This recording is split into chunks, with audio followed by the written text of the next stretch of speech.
Baik, Assalamualaikum, salam sejahtera, salam GBN, salam Malaysia, salam kuasa ketiga. Jadi jika audio saya jelas, boleh tolong maklumkan kepada saya. Ini membantu memperbaiki siaran-siaran saya ya.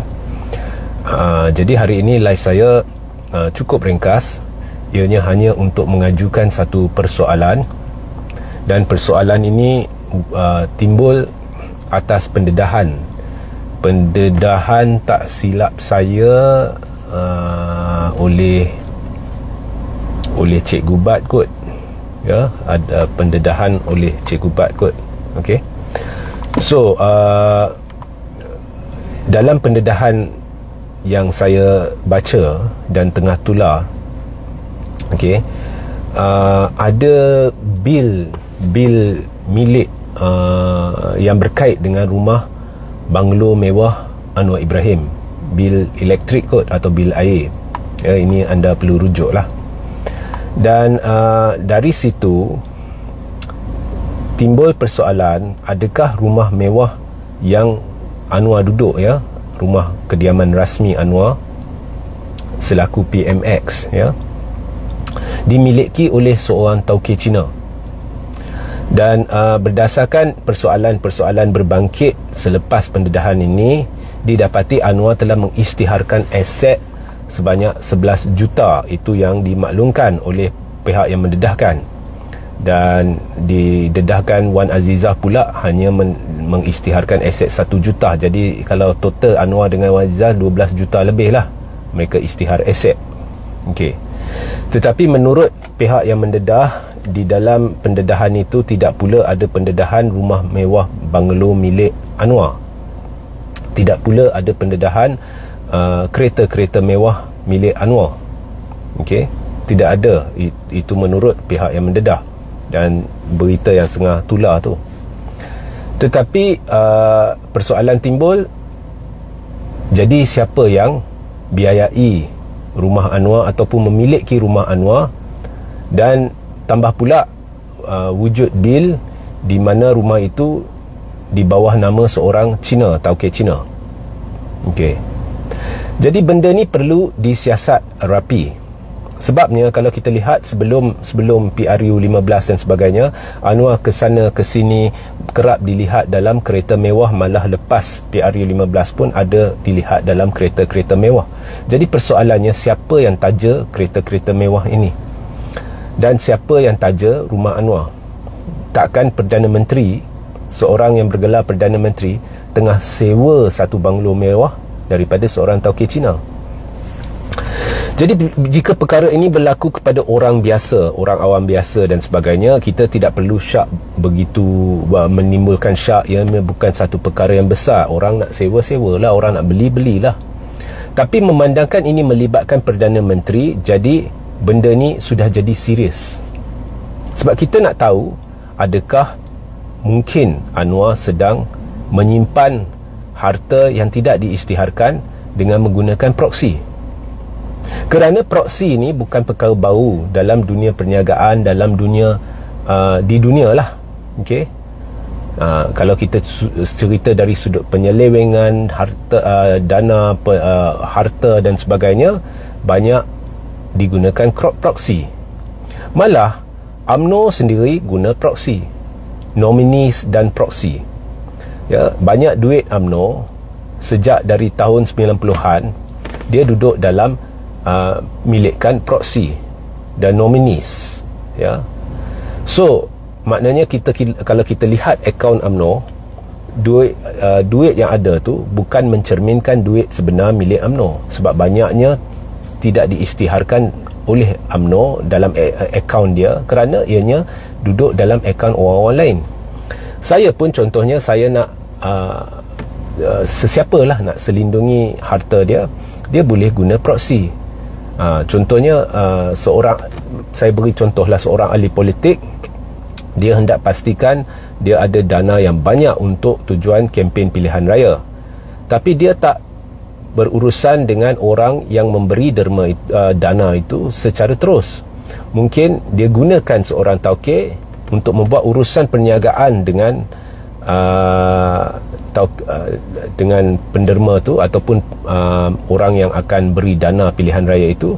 Jadi tauke ni akan buat urusan perniagaan bagi pihak anda, dan kemudian tauke ni akan kaut keuntungan, tetapi awak ada persefahaman dengan tauke itu, sebahagian besar keuntungan itu adalah tujuannya untuk dana dan sebagainya. Jadi macam-macam cara lah untuk guna proksi, macam-macam cara. Atau anda ada aliran dana yang dikhususkan kepada anda, tapi anda letak di bawah nama orang lain, di bawah akaun orang lain, dan kemudian timbulkan urusan perniagaan palsu untuk menghalalkan pemberian dana tu kepada orang lain, di mana ada persefahaman antara anda dengan orang tu bahawa dana tu sebenarnya milik awak, ya. Tapi awak boleh mungkin ambil 20%, 80% tu awak simpan untuk saya, sebab saya nak guna untuk pilihan raya, saya nak guna untuk ini, saya nak guna untuk itu. So banyak cara. So disebabkan Anwar seorang Perdana Menteri dan ada sebuah rumah banglo mewah yang didakwa ya, bukan milik Anwar. Ini Anwar kena jawab lah. Ini dakwaan pihak yang mendedahkan, dan kononnya ianya adalah milik seorang tauke Cina, dan nama tauke Cina tu pun ada dalam bil kononnya. Jadi Anwar kena jawab, dan perkara ni serius kerana ia menimbulkan kemungkinan Anwar tidak mengisytiharkan asetnya dengan ikhlas. Maknanya dia ada banyak aset lagi yang tidak diisytiharkan kerana dia menggunakan proksi dan nominees. So itu wajib disiasat. Sama juga macam isu banglo Lim Guan Eng di Pulau Pinang. Dulu masa isu tu terjadi, ramai orang tanya saya, so what? Lim Guan Eng beli banglo itu di bawah harga pasaran, jauh di bawah harga pasaran. Itu hak dia lah, itu persetujuan antara dia dengan pihak yang nak jual. Saya beritahu orang yang menimbulkan persoalan ni, saya kata ya, kalau saya nak beli satu banglo di bawah harga pasaran dan saya ada persetujuan dengan pihak yang menjual tu untuk beli banglo tu di bawah harga pasaran, bagi kalau saya tak ada masalah, sebab saya bukan orang yang menjawat jawatan yang ada kepentingan dalam kerajaan, ya. Jadi saya orang biasa, itu tak ada masalah, saya tak langgar undang-undang. Tetapi Lim Guan Eng pada masa itu adalah Ketua Menteri Pulau Pinang, dan ini menimbulkan persoalan, adakah Lim Guan Eng telah menggunakan kedudukan dia sebagai Ketua Menteri untuk membeli rumah itu di bawah harga pasaran, kerana ini boleh jadi satu bentuk rasuah, ya. Dan kalau kita lihat kronologi kes itu, memang ada perkara-perkara berbangkit berkaitan dengan pihak penjual, iaitu Pangli Kun dan Lim Guan Eng, yang mencadangkan telah berlaku satu perjanjian di antara mereka, di mana Lim Guan Eng diberi macam lebih kurang diskaun yang diberi itu macam rasuah untuk tujuan tertentu. So ini bila melibatkan orang yang ada jawatan penting, khususnya orang yang ada jawatan penting dalam kerajaan, perkara yang lazimnya kita tidak endahkan atau mungkin tidak jadi masalah, boleh jadi satu jenayah, perlu disiasat. So sekarang Anwar adalah PM dan dia guna kereta mewah ke sana sini, dia ada rumah banglo mewah tetapi tidak diisytiharkan, dan setakat ini didakwa rumah itu di bawah seorang tauke Cina. Jadi kita perlu siasat, sebab mungkin berlaku sogokan, mungkin berlaku rasuah, dan mungkin ini adalah satu bentuk sogokan, macam-macam lagi. Atau Anwar sedang menyimpan banyak aset di bawah proksi, ya? Dan jangan lupa, Anwar adalah seorang yang pernah menjalani hukuman penjara setelah sah disabit bersalah oleh Mahkamah Tinggi hingga ke Mahkamah Persekutuan, dan dia selesai menjalani hukuman itu. Ini tidak ada sesiapa yang boleh padam, di mana hukuman itu berkait dengan tuduhan rasuah, ya.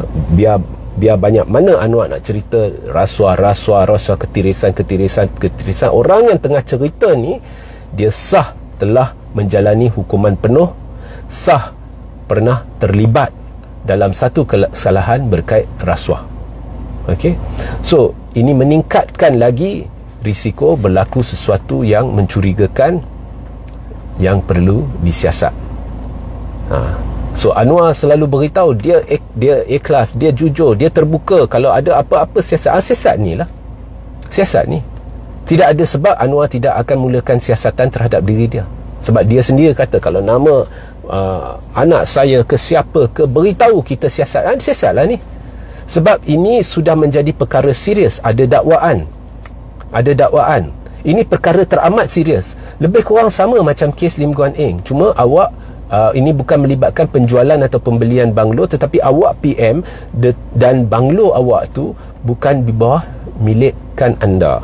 Jadi timbul syak mengapa PM perlu sewa banglo mewah. Ya, perlu siasat. Ya. Dan mungkin siasatan ini akan menjawab persoalan adakah Anwar ada simpan aset dengan menggunakan proksi atau nomini. Sehingga kita berjumpa di lain masa. Assalamualaikum, salam sejahtera, salam GBN, salam Malaysia dan salam kuasa ketiga.